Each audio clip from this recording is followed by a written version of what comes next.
Terceira mensagem dessa série. Hoje eu vou falar do final de ano com prosperidade. Final de ano com prosperidade. Eu quero trazer uma reflexão para o teu coração do que significa prosperar. Eu dei uma pesquisada no dicionário mesmo, uma olhada no que significa a palavra prosperar. Significa avançar ou obter ganho em toda coisa boa ou desejável. Avançar ou obter um ganho em toda coisa boa ou desejável. Prosperar também significa progredir com êxito em algum empreendimento, negócio ou projeto. Prosperar também significa obter o que se deseja. Isso aqui são definições do dicionário sobre prosperar, sobre prosperidade.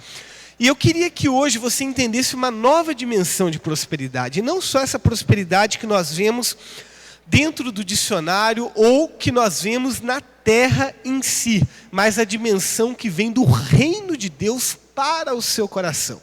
E antes de nós mergulharmos nessas palavras, eu queria que você fechasse os seus olhos. Eu quero orar mais uma vez por você. Espírito Santo, aumenta a nossa fé.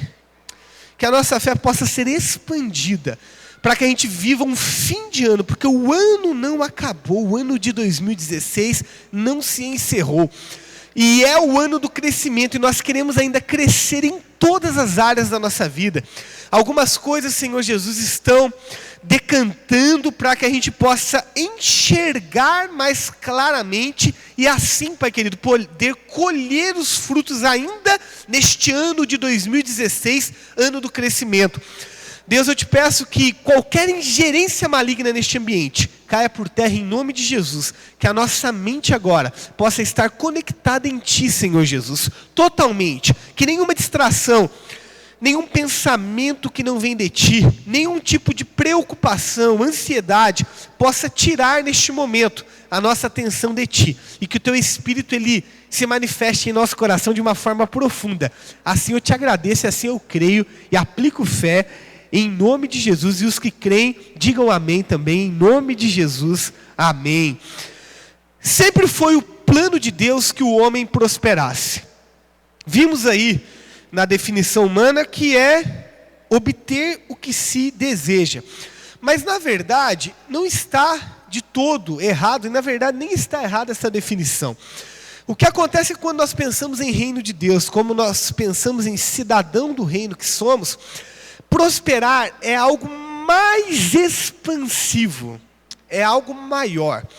Viver um fim de ano de prosperidade é entender a profundidade dessa palavra no nosso coração. Infelizmente, na igreja da atualidade, não é nem só na igreja brasileira, mas da atualidade, a palavra prosperidade ela tem uma conotação muitas vezes negativa. E às vezes falar sobre um tema como esse gera em algum aspecto, pode gerar talvez em alguém até um desconforto. Vai falar sobre prosperidade, mas na verdade, biblicamente não existe nenhum desconforto com essa palavra.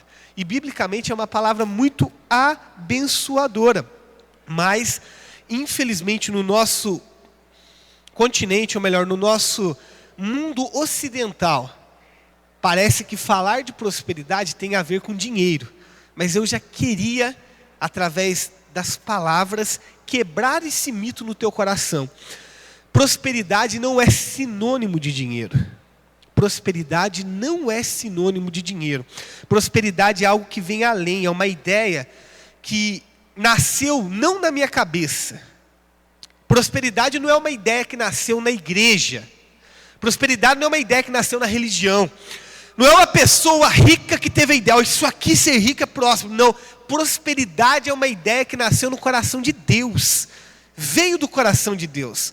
E se veio do coração de Deus é algo bom. Eu quero ler um texto contigo em Gênesis 1, 28, que diz assim: Deus os abençoou e lhes disse: sejam férteis e multipliquem-se. Encham e subjuguem a terra. Dominem sobre os peixes do mar, sobre as aves do céu e sobre todos os animais que se movem pela terra. Deus nos abençoou para dominar, para subjugar. Isso aqui é bíblico. Está escrito. Deus nos deu a terra. Deus nos deu o Éden. Deus nos deu autoridade. Sabe, por incrível que pareça, às vezes nós perdemos a percepção de como que Deus, Ele cuida das coisas. Deus, Ele não é um Deus manipulativo, um Deus autoritário. Às vezes nós perdemos essa concepção no nosso coração e nós achamos que as coisas ruins que acontecem no mundo é fruto daquilo que é a vontade de Deus, mas isso é uma mentira. Deus, Ele governa. Deus, Ele governa. Deus, Ele não comanda. É diferente. Ele não chega e fala assim, tem que fazer assim, pronto, acabou. Não, Ele está no governo. E Ele dá a liberdade de nós escolhermos ser governados por Ele, ou seja, viver a abundância, viver a prosperidade, ou não. Ele não impõe um jugo. Na verdade, o fardo dele é leve. Ele deixa a opção de vivermos o melhor ou não. Desde esse texto de Gênesis 1:28 e outros textos, mas aqui já no jardim, Deus deixou para o homem uma responsabilidade, que na verdade é um presente. Você tem que cuidar. Olha, você tem que cuidar da tua família. É a sua responsabilidade ver a prosperidade na sua família ou não. É a sua prosperidade ver a sua, o crescimento ou não através da prosperidade no teu ministério, na tua saúde, na sua vida. Essa semana, eu estive no cardiologista, fiz exames e, para glória de Deus, o cardiologista até falou, você vem aqui todo ano, né? Então, mas está tudo bom, eu vou pedir o exame aqui para você, daqui uns 3 meses você faz, mas está tudo tranquilo. Eu falei, doutor, mas eu tô meio assim, sabe, tal, não tem, os hormônios estão direito. Ele falou, não, está tudo direito. Falei, glória a Deus. Eu saí de lá e Deus falou no meu coração algo muito forte. Ele falou, você tem cuidado, filho. Você tem se alimentado, você tem feito atividade física, você tem ido no médico, você tem buscado cura para a alma, você tem cuidado do seu espírito. Então é o seguinte, fica despreocupado. Se você partir é porque eu quero que você venha até mim. Porque o que depende de você, você está escolhendo viver uma vida de prosperidade. Às vezes, nós simplesmente negligenciamos as ferramentas que Deus nos dá para viver a prosperidade. Porque nós não nos achamos dignos. Ou porque nós achamos que, eu vou negligenciar isso. Mas está no nosso DNA um código de prosperidade. Deus te chamou para viver uma vida abundante. A prosperidade da forma correta. A prosperidade da forma de Deus. Nós fomos criados à semelhança moral de Deus. Então você é a imagem e semelhança de Deus. Você sendo a imagem e semelhança de Deus, você acha que Deus te fez para ser qualquer coisa? Você acha que Deus te fez para ser uma minhoca? Para ser uma lesma? Para ser um ratinho? Hoje em dia nós vivemos alguns valores distorcidos na sociedade. As pessoas, elas esquecem o valor do reino. E elas começam a perder o valor da prosperidade. Você quer ver algo que é prosperidade na vida de um casal? Ter filhos. Mas na sociedade, é melhor abortar. Na sociedade, você pisa no ovo de uma tartaruga na praia, você vai preso. Você tira um bebê de 3 meses, é festa. É uma inversão. Eu estou trazendo essa reflexão para o teu coração, para que olhando para a sociedade, olhando para a terra, você já tem que ver que existem parâmetros que estão totalmente errados. E assim também é com a prosperidade. Nós somos seres criados por Deus e Deus deseja que nós vivamos de forma próspera, abundante, completa. Ele não fez para a gente viver meia boca, para viver mais ou menos. Ele nos deu opção de escolha. Só que ali, por exemplo, no jardim, o homem vivia a prosperidade completa. Só que a serpente veio e ela tentou o homem, na verdade, para ir contra o plano divino. E o homem aceitou. O que tira a nossa concepção de prosperidade é aceitar, às vezes, pensamentos ou às vezes intenções malignas que vêm no nosso coração e que nos fazem acreditar que nós fomos criados para ser algo que Deus não nos criou. E nós entramos num túnel, numa caverna da menos-valia, pensando, realmente eu nasci para sofrer, realmente eu nasci para passar por isso, essa enfermidade eu tenho que carregar mesmo, eu preciso viver dessa forma, e eu começo dessa forma a destruir, igualzinho Adão e Eva, o plano da comunhão com Deus, porque para mim o primeiro elo da prosperidade é ter uma comunhão, um livre acesso a Deus, que foi resgatado por Jesus na cruz. Hoje, quando nós olhamos a cruz, ela está vazia, o túmulo está vazio, mas o trono está preenchido por Jesus, e Ele é o Rei dos reis, e você foi empoderado para viver o melhor de Deus, para ter autoridade. Em Lucas capítulo 10, Deus envia os discípulos e fala para eles, olha, vocês vão expulsar os demônios, curar os enfermos, ressuscitar os mortos, libertar os cativos, e aonde vocês entrarem, vocês vão declarar a paz, a prosperidade naquele lugar. Só que às vezes nós nos esquecemos disso, e às vezes a luta é tão intensa, que nós começamos a simplesmente aceitar. Só que quando nós aceitamos alguma situação que não é o projeto de Deus para nós, na verdade nós estamos frustrando o plano divino para a nossa vida. Aquilo que Deus planejou, que nem Adão e Eva fez. Nós recebemos o acesso a uma prosperidade profunda. Só que quando nós começamos a refletir então, num primeiro ou numa terceira instância aqui, a prosperidade humana, e entender a definição, que ela é real, mas ela não é completa. Depois nós refletimos o que Deus nos deu, mas que perdemos isso. Mas nós começamos a entender isso. Nós começamos a entrar numa conotação verdadeira daquilo que é a prosperidade de Deus para nós. Eu já compartilhei isso em outros momentos aqui. A palavra prosperidade, biblicamente, ela é traduzida por shalom. Shalom. Você às vezes está acostumado a ver a tradução de shalom como paz. Verdadeiro? Sim. Mas num conteúdo ou numa raiz mais profunda, a palavra shalom ela tem a ver com prosperidade. Porque quando você fala shalom, você está dizendo prosperidade sobre a sua vida. Prosperidade sobre a sua vida. Prosperidade sobre a minha vida. Diga assim, shalom sobre a minha vida. Quando você fala isso, você está dizendo paz, alegria, algo integral sobre a minha vida. Você não está dizendo dinheiro sobre a minha vida. Quando você começa a olhar a raiz da palavra, você começa a entender de uma forma mais profunda o que é a prosperidade. Que não tem a ver com dinheiro somente, mas tem a ver com algo integral na nossa vida. Como nós aprendemos uma vez, o pastor Mário Ruiboto veio e ele falou algo para nós, pastor lá de Portugal, que eu gravei. Existem pessoas que elas são tão pobres, que a única coisa que elas têm é dinheiro. Dinheiro não traz felicidade. Tem pessoas com muito dinheiro que o casamento se destruiu.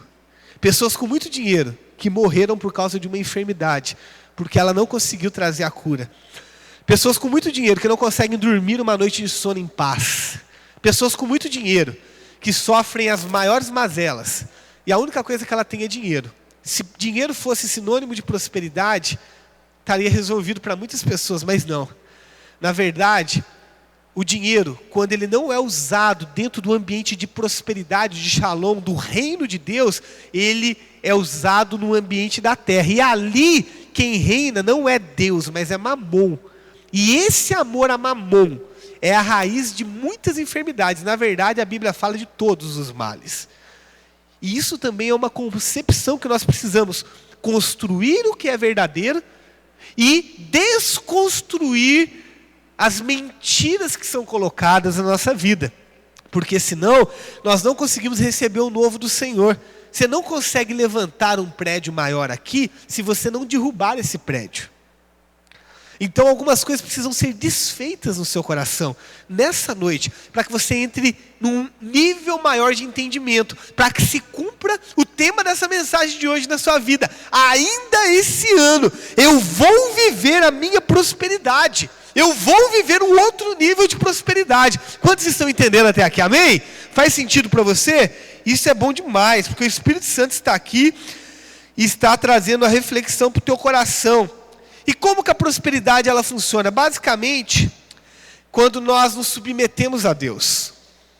Então, entendi o shalom de Deus. Como que eu recebo esse shalom? Quando eu me submeto a Deus. Quando eu não me submeto a Deus, na verdade, eu estou me submetendo a outra coisa. E quando eu me submeto a outra coisa, eu estou idolatrando. E idolatria é tudo aquilo que eu coloco no lugar de Deus. Então, às vezes eu coloco o desejo de ter uma cadeira, mais do que a vontade de ter Deus. Eu estou idolatrando a cadeira. Tudo que eu coloco no lugar de Deus, eu estou, na verdade, substituindo. Então eu preciso olhar para o meu coração e entender, a prosperidade que é liberada para o meu coração, ela tem a ver com eu desconstruir uma idolatria no meu coração. E deixar Deus agir de forma profunda. De uma forma talvez que eu ainda não tenha visto, mas ela passa pela submissão completa, pela rendição completa, pelo entendimento completo. A prosperidade, ela não tem a ver simplesmente com eu acreditar que Deus é Deus, mas ela tem a ver com o reino de Deus. Ela tem a ver com eu olhar a minha vida e falar, olha, a minha identidade está no reino de Deus. Eu entendi que é o shalom, que é algo integral, mas como que ela funciona? Eu preciso me submeter a Deus e entender que essa prosperidade está liberada para mim, mas ela tem a ver com o reino de Deus e não com o reino dessa terra. Você não pode ver o reino, mas você pode experimentar o reino. Você não pode ver a sua identidade, mas você pode experimentar que você é filho de Deus. E isso é o fato que muda totalmente a nossa concepção.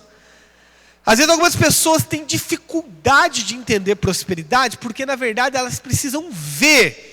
Só que tudo no reino de Deus é crer. É crer. E se você, nessa noite, crer em uma concepção, onde você deixa aquilo que você se submetia antes. Por exemplo, o meu coração ele estava idolatrando, se submetendo àquilo que as minhas mãos podem produzir. Então, se eu estou desempregado, se eu não tenho um recurso, ou se eu não ganho um salário da forma que eu queria, parece que eu estou perdendo e eu não sou tão próximo como eu era. Isso é uma mentira. Porque na verdade a tua prosperidade ela não está ligada àquilo que você produz com a sua força, mas àquilo que você deixa o Espírito Santo produzir através da sua vida. Faz sentido para você até aqui? Eu estou nesse primeiro momento de introdução desconstruindo algumas coisas. Eu estou te ensinando. Eu estou trazendo para você um novo entendimento de como que você tem que olhar a prosperidade. Porque se você não mudar algumas coisas no seu coração, você não vai conseguir mergulhar profundamente no entendimento da prosperidade para a sua vida. Então, pastor, como que eu alcanço essa prosperidade? Para alcançar essa prosperidade, para alcançar o sucesso, algo que eu tenho no meu coração, que é fato, não é algo automático. Ah, eu sou filho de Deus, sou próspero. Não. É algo que tem a ver com a nossa escolha. Tem a ver com o nosso posicionamento. A prosperidade, ela é algo que nos dá acesso muito maior do que simplesmente a salvação. A salvação é o primeiro passo. Mas nós temos outros passos a dar dentro disso. Às vezes, simplesmente eu vejo cristãos, pessoas que verdadeiramente acreditam em Cristo, mas elas estão aprisionadas em mentiras que talvez foram implantadas até antes da sua conversão. E elas precisam desconstruir, deixar com que o Espírito Santo ele quebre essas amarras e que ela entre no novo nível de entendimento da mente dela como cidadão do reino que nós somos. Uma das coisas que você precisa entender é que o reino de Deus, quando Jesus veio, ele inaugurou o reino de Deus. A cruz liberou o reino de Deus. O batismo de Jesus abriu o céu para nós. E muitas vezes nós vivemos uma vida cristã acreditando em algo que a teologia implantou em 1800 anos de história de teologia cristã. E que quando eu vou falar sobre isso, eu não vejo só uma batalha para romper isso na sua mente, mas na verdade romper uma carga teológica de 1800 anos. Que é uma carga que traz um condicionamento da nossa mente que o corpo é mau, a terra realmente já está tudo detonada, e agora eu sei que eu tenho a vida eterna. Ruas de ouro, aleluia, por isso. Mas deixa eu te dizer uma coisa, esse acesso é para já, na sua vida. Você não vai ser um cidadão do reino de Deus quando você for para a eternidade. Você já é um cidadão do reino a partir do momento que você aceitou Jesus. E Deus tem um shalom completo para a sua vida.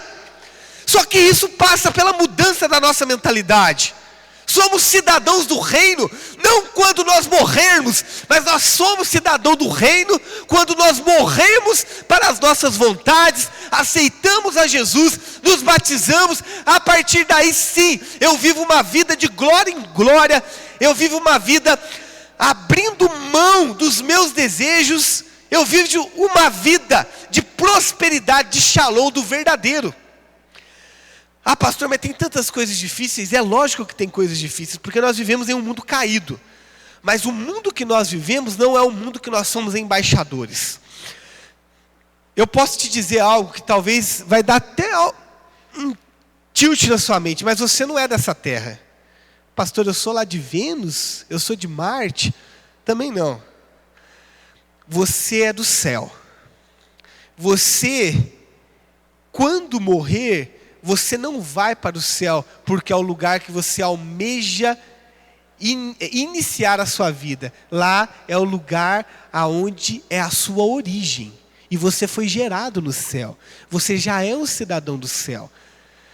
E você tem um tempo nessa terra para levar a vida de Deus. Eu não sei se você já se questionou. Talvez você que já tem Jesus no seu coração, eu tenho Jesus, que legal, por que eu não fui embora dessa terra? É porque você tem uma responsabilidade que Jesus deixou para nós, levar o shalom, levar o reino. E como que eu levo o shalom? Quando eu tenho shalom, quando eu tenho essa prosperidade. Essa prosperidade passa pela autoridade de quebrar as cadeias, de libertar os cativos, de curar os enfermos, de ressuscitar os mortos, de empoderar pessoas, de declarar o sobrenatural, de mudar a atmosfera, de liberar sim recursos exponenciais. Eu refletindo sobre a igreja dos últimos dias. Isaías 43, verso 5, na verdade desde antes do primeiro ali em diante, fala que Deus ele tem para nós tesouros escondidos que nós podemos acessar quando nós buscamos. E eu, durante a minha concepção, eu tinha de cristianismo, eu também tinha na minha mente que eu não via a hora de Jesus voltar. Na verdade, eu via a hora depois de eu casar. Eu falava, Deus, eu quero casar primeiro. Depois que eu casar, o Senhor volta. Aleluia. Só que pensa que, primeiramente, que pensamento egoísta. Teoricamente nós temos 2 bilhões de cristãos no mundo. E os outros 5 bilhões? Vai para o inferno? Primeiro é um pensamento super egoísta. Segundo pensamento, por isso que nós estamos aqui, por isso que eu decidi entender o chamado de Deus para a minha vida. Mas o segundo pensamento, que algumas coisas da minha vida, eu iria acessar só no céu. No céu eu teria o melhor, no céu eu iria viver nas ruas de ouro, ia comer os melhores alimentos, maná, aleluia. Só que Deus mudou isso na minha cabeça nos últimos anos, entendendo a palavra dele e mergulhando. Sabe por quê? Simplesmente pelo seguinte fato, Deus um dia trouxe algo no meu coração muito forte. A igreja do Senhor, ela vai ser arrebatada. Em nome de Jesus. Você crê nisso, amém? Se você tem Jesus no seu coração, você vai ser arrebatado. Só que as pessoas não vão sentir falta da igreja simplesmente porque sumiu um monte de gente. Mas elas vão sentir falta da igreja porque o shalom, porque a prosperidade de Deus está na mão da igreja, estará na mão da igreja, tem se multiplicado na mão da igreja. O que significa isso? Significa que você que sonha em ser presidente da empresa que você está, você que sonha em ter um cargo alto na política, você que sonha em ter uma rede de empresa, você que sonha em ser um piloto de avião, em ser um engenheiro do ITA, engenheiro no exterior, você que sonha em ser um grande homem, uma grande mulher de Deus, deixa eu te dizer, esse sonho não é um sonho mentiroso, isso aí é shalom de Deus para a sua vida, sabe por quê? Quando a igreja for arrebatada, eu creio que o mundo não vai sentir só a falta de pessoas que sumiram, mas vai sentir a falta dos grandes pensadores, dos líderes, daqueles que têm a prosperidade na sua mão. O mundo não vai só sofrer porque o Espírito foi retirado e porque simplesmente o diabo vem, mas vai sofrer também porque aqueles que são o reino de Deus, eles vão ter saído dessa terra. E quando nós entendemos isso, nós somos empoderados com isso. Quando eu leio a palavra de Deus, eu vejo lá, tentando matar Moisés, Faraó. Perseguições, tentando matar os primogênitos, em vários momentos da palavra de Deus. Tentando matar os bebês, mataram, mas não mataram Jesus. Todas as vezes que há um movimento como esse, que nem agora, vem Zika para tentar acabar com uma geração, daí depois é aprovado um negócio do aborto. Na verdade, é uma tentativa de destruir a geração que está vindo. Agora, se você tem um filho pequeno, você tem um neto pequeno, grava o que eu estou te dizendo. Você está sendo empoderado com o shalom de Deus nessa noite. Para você empoderar ele, porque talvez o teu filho é o próximo presidente do Brasil. Talvez o teu filho a tua filha vai ser embaixadora das nações. Talvez a tua filha vai ser aquela que vai para a ONU. Talvez o teu filho é aquele que vai descobrir a cura para grandes enfermidades. Por quê? Porque na mão daqueles que são os filhos de Deus está o shalom. Shalom é prosperidade. Shalom é uma mente brilhante. Shalom é recurso também. Shalom é aquilo que Deus liberou para a igreja. Mas é maior que a igreja. É maior que a igreja da cidade em Caçapava. É o reino de Deus dentro de nós. Faz sentido para você isso? Amém? Então ainda este ano, você vai viver a prosperidade. Na verdade, ainda esse dia, na verdade agora, está liberado um ambiente de prosperidade. Eu já recebo sobre a minha vida, eu recebo sobre a minha família, porque Deus tem grandes coisas. Você não é a sua crise, você não é o seu problema, você não é essa luta que você passou esse ano. Isso aí é algo que veio só para tentar tirar a sua identidade. Você é próspero, em nome de Jesus. Agarra o shalom de Deus nessa noite. E eu estou com algumas chaves aqui, porque eu quero lembrar você, que hoje o Senhor vai te entregar chaves. 5 chaves, para você entender como que funciona a prosperidade. 5 chaves para você prosperar. Quem vai receber aí, em nome de Jesus, amém? A primeira chave, coloque Deus em primeiro lugar. Mateus 6,33 diz assim: busque em primeiro lugar o reino de Deus e a sua justiça, e todas essas coisas lhe serão acrescentadas. Na teoria é simples, mas na prática é difícil. Às vezes a gente olha e fala assim, eu conheço a palavra, legal, mas não é só conhecer. É aqui você praticar profundamente o entendimento de Deus em primeiro lugar. Já passamos até por um parâmetro disso dentro da introdução. É destronar qualquer coisa que tenta ser Deus dentro do seu coração. Para viver plenamente o shalom de Deus sobre a sua vida, Ele tem que ser o primeiro. Porque Ele continua sendo Deus, Ele continua prosperando, Ele continua desejando. Na verdade, Ele nunca deixou de ser Deus, a prosperidade nunca deixou de ser liberada. E na verdade, tudo que Deus tem para você já foi conquistado na cruz. Você tem que acessar. Mas a primeira chave para a sua vida é ter Ele em primeiro lugar. Do que você tem que abrir mão? O que você tem que olhar para a sua vida e falar, olha, eu tenho que escolher não viver mais assim. Nós vivemos numa sociedade relativista imperativa, fortíssimo. Há 5 anos atrás era relativismo, agora é relativismo que impera totalmente. Se é isso, é por causa disso. Se não é isso, eu não vou fazer isso. É pragmático. Eu tenho que fazer para justificar. Só que não é assim no reino de Deus, não. No reino de Deus, quando você entrega, é que daí você ganha. Quando você retém, você perde. Quando você busca Ele de todo o seu coração, é que daí você realmente abre mão de si. Mas quando você abre mão de si, é que você tem a sua vida. Meu Deus, que doideira, pastor. Porque as coisas de Deus não são baseadas no parâmetro da terra. Deus, Ele é muito mais, Ele nos surpreende. Por isso que nós temos que mudar a nossa mente, temos que expandir a nossa mente. A gente está entrando no ano da fé. Fé é o que? É crer naquilo que eu não vejo. Então Deus já está expandindo a tua mente para você viver o melhor ano da sua vida, porque Ele decidiu que você fosse filho e filha, caso você escolha, caso você queira viver. Às vezes nós temos algumas coisas no nosso coração que são prioridades, mas mentirosas. Por exemplo, Deus, Ele precisa vir antes das suas vontades. Deus, Ele precisa vir antes dos seus interesses pessoais. Deus, Ele precisa vir antes dos seus relacionamentos. Deus precisa vir antes do seu tempo.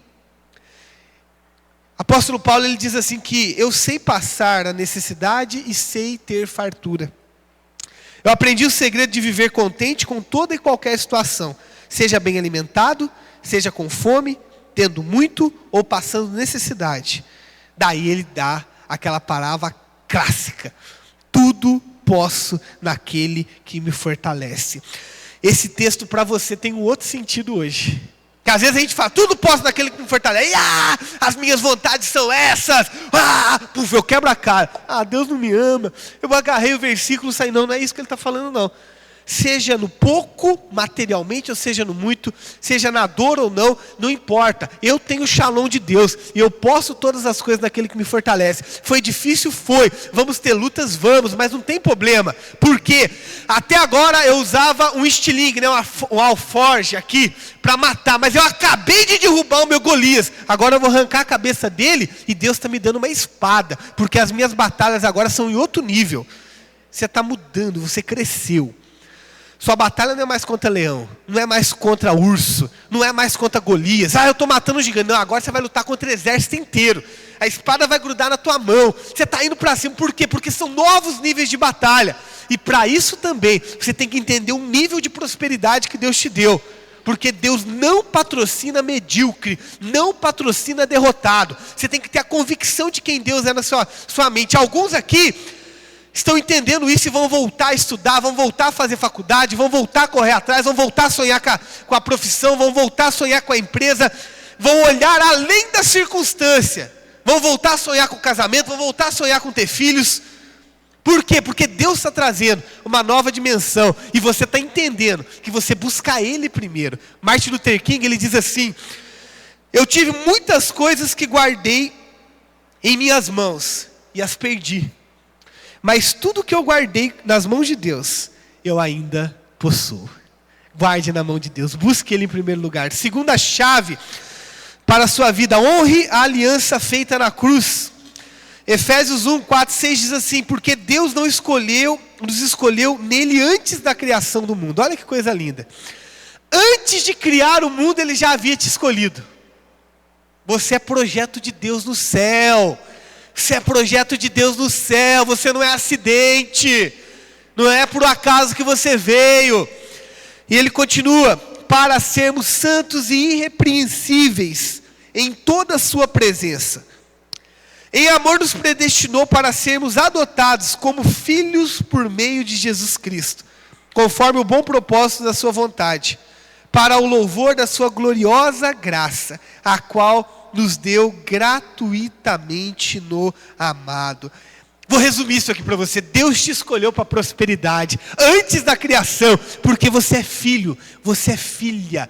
Você que escolheu Jesus, e você que não tinha escolhido, e você está escolhendo hoje, você é filho e filha também, está se tornando, e o shalom de Deus está liberado para você, em nome de Jesus, porque Ele fez uma aliança na cruz, e a aliança dele, Ele semeou o próprio filho dele, para que você pudesse viver a vida abundante que Ele conquistou.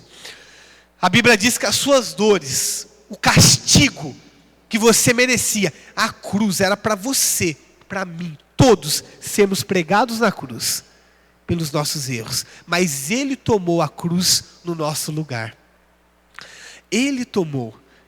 Agora nós temos que olhar para Jesus e falar: Jesus, eu entendi, eu vou viver essa prosperidade. O Senhor vai prover tudo o que eu preciso, vai prover o meu próprio próximo nível, vai ensinar tudo o que eu preciso, vai me guiar, vai me ajudar a avançar, vai me ajudar a prevalecer. Max Lucado, ele diz assim: você não pode ser qualquer coisa que desejar ser, mas pode ser tudo o que Deus quer que você seja. Faz sentido para você isso? Eu desejo ser isso. Se não é o que Deus deseja para você, aborte. Lembrando de uma forma, de algo trágico demais, quando eu penso, dói meu coração, mas que é uma lição impressionante. Não ande de tanque vazio, porque andar de tanque vazio, não é só você que vai afundar, os que estão perto de você também. Agora, quando você está na prosperidade, porque Deus te deu aeroportos para abastecer, te deu de graça, já está pago, o melhor combustível, e às vezes você olha e fala: não, eu quero me esforçar, e você não está levando só você para uma derrota, mas você está levando todos os que estão perto de você. E quando uma pessoa, ela não entende isso, e ela se afunda, ou literalmente, uma expressão forte, mas com todo respeito eu falo, quebra a cara, a família inteira sofre, porque ela negligenciou. Nós vamos começar agora o ano que vem, talvez já em janeiro, fevereiro, já um ministério para ajudar pessoas usuários de droga. Bem específico mesmo. Nós já temos um ministério ruas, tudo, mas bem específico, com celebração. E o maior desafio de uma pessoa que usa droga não é nem ela, mas é a família. Porque a família para, a família seca, a família, os sonhos morrem por causa daquela pessoa. Junto com ela, os outros afundam também. Agora, quando uma pessoa, ela entende o shalom, ela é alegre, você, independente da profissão que você escolha, independente de como você escolha casar certo, no civil, no religioso, mas como você escolha casar, o tempo que seja, quantos filhos você escolha ter, você sabe que tudo que você coloca a mão é próspero, porque Deus te deu a bênção dele. Agora, quando você não entende isso, você vive uma atrofia da sua vida. Uma outra chave que Deus nos dá para acessar a prosperidade: busque em Deus as estratégias para a vitória. Diz assim o texto: irmãos, não penso que eu mesmo já tenha alcançado, mas uma coisa eu faço, eu esqueço das coisas que ficaram para trás, eu avanço para as que estão adiante, eu prossigo para o alvo, a fim de ganhar o prêmio do chamado celestial de Deus em Cristo Jesus. Nós temos a nossa vontade, nós temos aquilo que a Bíblia diz. Eu escrevi algumas coisas aqui, e eu quero dizer para você, e você vai se identificar com alguma delas, ou talvez com todas elas. Eu me identifiquei com a maior parte delas. Algumas coisas que o nosso eu pensa, e aquilo que Deus diz a nosso respeito. Por exemplo, você diz: é impossível, mas Deus diz: tudo é possível. Lucas 18, 27. Você diz: eu estou cansado, mas Deus diz: eu vou te dar repouso. Mateus 11, 28. Você diz: ninguém me ama de verdade, mas Deus diz: eu te amo. João 3,16, João 13, 34. Você diz: eu não tenho condições, mas Deus diz: a minha graça é suficiente para você. 2 Coríntios 12, 9. Você pode dizer, eu já não vejo mais nenhuma saída, mas Deus diz, eu vou te guiar em todos os seus passos. Provérbios 3, de 5 a 6. Você diz, eu não posso fazer isso, mas Deus, Ele diz para você, você pode fazer tudo. Filipenses 4,13. Você pode pensar, eu estou angustiado, mas Deus diz, eu vou te livrar de toda angústia. Salmo 90,15. Você pode dizer, eu não mereço perdão, mas Deus te diz, eu te perdoo. João 1,9, Romanos 8,1. Você pode dizer, eu não vou conseguir, mas Deus diz, eu vou te suprir em todas as suas necessidades. Filipenses 4,19. Você diz, eu estou com medo, mas Deus diz, eu não te dei o espírito de medo. 2 Timóteo 1,7. Você diz, eu estou sempre frustrado e preocupado, mas Deus diz, confia em mim, todas as suas preocupações. 1 Pedro 5,7. Você diz, eu não tenho talento suficiente. Deus diz, eu te dou toda a sabedoria que você precisa. 1 Coríntios 1,30. Você diz, eu não tenho fé. E Deus diz, eu te dei a medida de fé que você precisa. Romanos 12,3. Você diz, eu me sinto desamparado. E Deus diz, eu nunca te deixei, nunca te desampararei. Hebreus 13:5. Você pode pensar qualquer coisa, mas Deus sempre tem uma resposta boa para o teu coração. Este é o Shalom de Deus, esta é a prosperidade do Senhor. Em Jesus a gente age com vitória, a gente age com alegria, amém? Você recebe, faz sentido para você isso, amém? Quarta chave aí, anote. Vive em Cristo, aguardando ansiosamente, e espero que em nada serei envergonhado. Pelo contrário, com toda a minha determinação que eu tenho sempre, também agora Cristo será engrandecido através do meu corpo, quer pela vida, quer pela minha morte. Porque para mim o viver é Cristo e o morrer é lucro. Paulo, ele coloca que a prosperidade dele não está simplesmente numa vida terrena, mas a vida dele em ser cidadão do céu. Eu vivo porque eu tenho Cristo, e se eu morrer, para mim é lucro, não importa, porque na verdade eu já sou um cidadão do reino, nada rouba a minha identidade. Eu me lembrei da história de Estevão. Estevão era um diácono da igreja primitiva, ele é considerado o primeiro mártir, e ele foi morto ali por Paulo, que na verdade era Saulo, que estava no comando. E diz que ele morreu com alegria, sorrindo, foi apedrejado. Você imagina as pedras. Não era pedrinha assim, que você pega assim, pedrona. E diz que enquanto ele era apedrejado ali, aos pés de Saulo, os céus se abriram. O Cordeiro de Deus ficou em pé e recebeu ele. Porque na verdade, Estevão, ele já era um cidadão do céu. Ele já era um cidadão do céu. Qual a sua cidadania? Você é um cidadão do reino? Cidadão do céu e do reino é a mesma coisa? Ou você é um cidadão dessa terra? Qual a sua prosperidade? É baseada no que você tem? Ou é baseada no Shalom de Deus? E a última chave. Abra caminho em direção à liberdade. Você tem que escolher deixar o teu coração amolecer. Deixar o teu coração estar preparado para receber as sementes de Deus. Eu queria que você assistisse um vídeo comigo. É um vídeo de 2 minutos, mas ele vai falar um pouquinho para você a respeito de como que nós preparamos a terra. Eu recebi esse vídeo essa semana, talvez você já tenha visto, mas ele tem tudo a ver com esse momento de prosperidade, com o momento de preparo do nosso coração. Olá, minha gente, estou aqui na chácara e vocês repararam aqui, o trator está arando tudo, olha aí, arando, e a terra vai ficando assim. Aí você talvez não entenda nada de terra, nem precisa entender, a não ser que seu ramo seja esse. Aí você fala assim, mas para que o trator faz isso? Para que a gente paga para arar a terra? Olha aqui, vocês estão vendo aqui? Ó, a terra está toda solta, ó, soltinha, ó, qualquer coisa que você mexe, ela está solta. O que acontece? A terra solta assim. Antes de arar, ela estava compactada, estava dura. E aí, a chuva bate, escorre. A semente bate, não entra. quando você ara ela, revira a terra, ela deixa de estar compactada e ela fica preparada para você poder jogar a semente de qualquer coisa. No caso aqui, nós estamos arando para só plantar um capim. E aí você joga o capim, joga o adubo e a terra cresce, a planta cresce e vira uma benção, né? A coisa mais bonita é um pasto bem formado. Olha lá, como é que está toda lá. A pergunta e a resposta é a seguinte: para que se faz isso? Para que a gente possa ter mais produtividade. E uma coisa interessante que eu estava pensando sobre isso, é que tem gente que nada cresce na vida dele, já viu? Nada, nada. O coração dele é duro, sabe?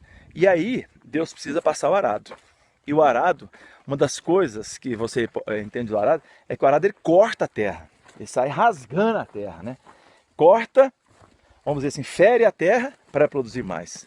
Sabia que em nossas vidas, algumas vezes, não é que Deus nos fere, não, muito tempo, Deus me feriu. Não, Deus não fere não, às vezes Ele permite que algumas coisas aconteçam conosco, para o nosso coração ser rasgado um pouquinho, e aí poder cair a palavra de Deus em nossas vidas, para quando vier a chuva, nós termos o melhor proveito. E quando isso não acontece, nosso coração duro, a gente perde a chamada, perde a semente, perde a estação das chuvas e assim por diante. Por isso, meu povo, que está me ouvindo aí, não importa quem você seja, por isso que nós precisamos, dia após dia, permitir que o nosso coração seja mudado, transformado, sejamos mais sensíveis à voz de Deus, permitir que Ele rasgue o nosso coração, para que toda a dureza da nossa vida saia e nós possamos ser pessoas melhores, aperfeiçoadas e prontas, a terra pronta para receber a semente e a chuva de Deus. Que 2017 caiu muita chuva na sua vida, mas que o seu coração seja rasgado como essa terra, para que você possa receber o melhor de Deus na sua vida. Pensa sobre isso, que Deus te abençoe. Quero fazer uma ponte com você. Você lembra no começo que eu falei para você que Deus estava derramando chuva? Para algumas vidas a chuva não estava importando, porque o coração estava endurecido e não tinha como receber o shalom de Deus. Mas hoje você tem a oportunidade de deixar o teu coração ficar mole. É Deus que deu a terra, é Ele que produz. Olha o que diz Gênesis 1:12, voltando para Gênesis. A terra fez brotar a vegetação, plantas que dão sementes de acordo com as suas espécies, e árvores cujos frutos produzem sementes de acordo com as suas espécies. E Deus viu que ficou bom. Nós vemos aqui que no terceiro dia, Deus criou a lei da semeadura. Ele escolheu fazer assim: aquilo que você planta, você colhe. E você tem que deixar a terra do coração ser arada. A semeadura, ela exige tempo para preparar. A semeadura, ela exige esforço e sacrifício. A semeadura determina o que você vai colher. Deus semeou o melhor dele. João 3,16 diz que Deus, Ele amou tanto, tanto, tanto o mundo, que Ele enviou o seu único filho, o Filho unigênito, para todos os que crescem nele, tivessem a vida eterna.